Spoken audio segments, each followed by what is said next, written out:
Hello everybody, আজকের এই ভিডিওতে আমি আমার রুমের একটা ব্লগস দেখাবো, যেখানে আপনারা দেখতে পাবেন আমি যেই রুমে থাকি সেই রুমটা কেমন।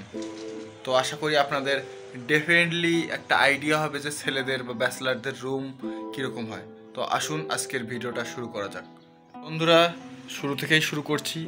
দেখতে পাচ্ছেন এটা হচ্ছে আমাদের গেট, যেই গেটটা দিয়ে আমরা প্রবেশ করি। এইখানে অনেক কাপড় চোপড় দেখতে পাচ্ছেন, এদিকের ওয়ালটাতে কাপড় চোপড়, এখানে একটা মাস্ক ঝুলানো অবস্থা রয়েছে।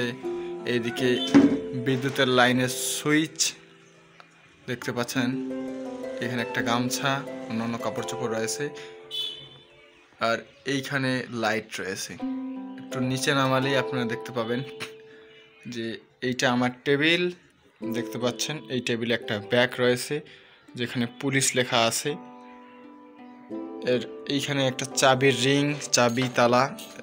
আমি আগে রবীন্দ্র বিশ্ববিদ্যালয় ছিলাম, রবীন্দ্র ইউনিভার্সিটি বাংলাদেশ লেখা আছে। এই যে মেরিল, এদিকে আমার একটু লোশন ওষুধ খাইছিলাম, তার এখনও ইয়াটা রয়েছে। এখানে ব্রাশ রয়েছে, আমার পাউডার পেস্ট রয়েছে। আর এইটা হচ্ছে আমার বেড দেখতে পাচ্ছেন। এইটা বেড কি অবস্থায় রয়েছে, এভাবেই আমরা থাকতে স্বাচ্ছন্দ্য বোধ করি। সত্যি যেটা আমরা বেশি ইয়া করি না আর কি, বেশি পরিষ্কার পরিচ্ছন্ন হয়ে কখনোই থাকি না ছেলেরা। এইদিকে একটা আমি তার টাঙিয়েছি কাপড় চোপড় রাখার জন্য, এটা আমার শার্ট, প্যান্টটাও আমার। আর এই দিক থেকে যদি আপনাদের দেখাই, জানালাটা থেকে কিন্তু সুন্দর ভিউ দেখা যায়। আপনাদের একটা শর্টসে দেখিয়েছিলাম, যারা দেখেছেন তারা জানেন। দেখতে পাচ্ছেন পিছনে বিল্ডিং, এখানে অনেক নয়েজ হতে পারে কারণ আমার পাশেই বিল্ডিংয়ের পাশেই রাস্তা। এই যে নিচে আরও অনেকগুলো মেস রয়েছে, আর আমি দোতলায় থাকি। এইদিকে আমার রুমমেট, সে অবশ্য আমার থেকে জুনিয়র, তার কাপড় চোপড়।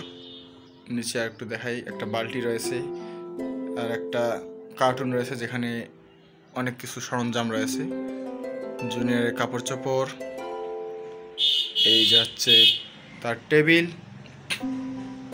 এখানে অনেক কিছু লেখা আছে, সূত্র টুত্র শুভ লেখা তার। এখানে একটা আয়না আছে, আর আমি ব্লগস করছি এখানে দেখতে পাচ্ছেন আপনারা।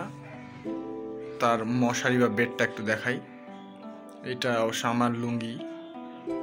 এই যে এটা হচ্ছে তার বেড, এটা চেয়ারে কি দেখেন কি অবস্থা রয়েছে চেয়ারটা।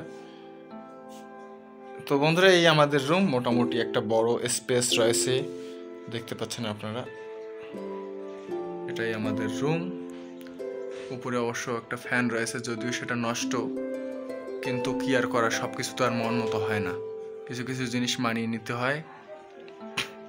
তো আজকের ভিডিও এটুকুই। আমাদের রুম দেখতে পারলেন আপনারা। খুব একটা পরিষ্কার পরিচ্ছন্ন না হলেও চলে আর কি, বাস করা যায়, সুন্দরভাবে থাকা যায় এখানে। রাতে একটু ঠান্ডা ঠান্ডা ভাব এখন একটু বেশি, কিন্তু মোটামুটি থাকা যায়, জায়গাটা থাকার মতোই আসলে। তো বন্ধুরা, আজকের এই ভিডিওতে আমি আমার রুমের পরিবেশ দেখালাম, আমি কোথায় থাকি। আশা করি আপনাদের ভালো লেগেছে। যদি ভালো লাগে লাইক করবেন, আর ডেফিনেটলি চ্যানেলটাকে সাবস্ক্রাইব করবেন, আমি সেটাই চাইবো। দেখা হবে আগামী কোনো ভিডিওতে, নতুন কোনো টপিক নিয়ে, নতুন কোনো জায়গা নিয়ে।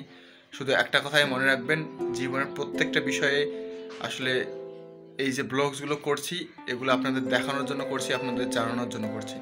এখানে হয়তো বা ইনফরমেটিভ কিছু পাবেন না, কিন্তু মানুষের ডেইলি লাইফ কীরকম হতে পারে, বা ডেইলি লাইফের যে ইভেন্টগুলো থাকে সেগুলো কীরকম হতে পারে, সে সম্পর্কে আপনাদের একটু আইডিয়া বা ধারণা দিতে চাই আমি আসলে। এই জন্য এই ব্লগগুলো আশা করি আপনাদের ভালো লাগতেছে। ভালো লাগলে ডেফিনেটলি কমেন্টে জানাবেন, আর লাইক করতে ভুলবেন না। চ্যানেলটাকে নতুন হলে ডেফিনেটলি সাবস্ক্রাইব করে যাবেন। সকলকে ধন্যবাদ।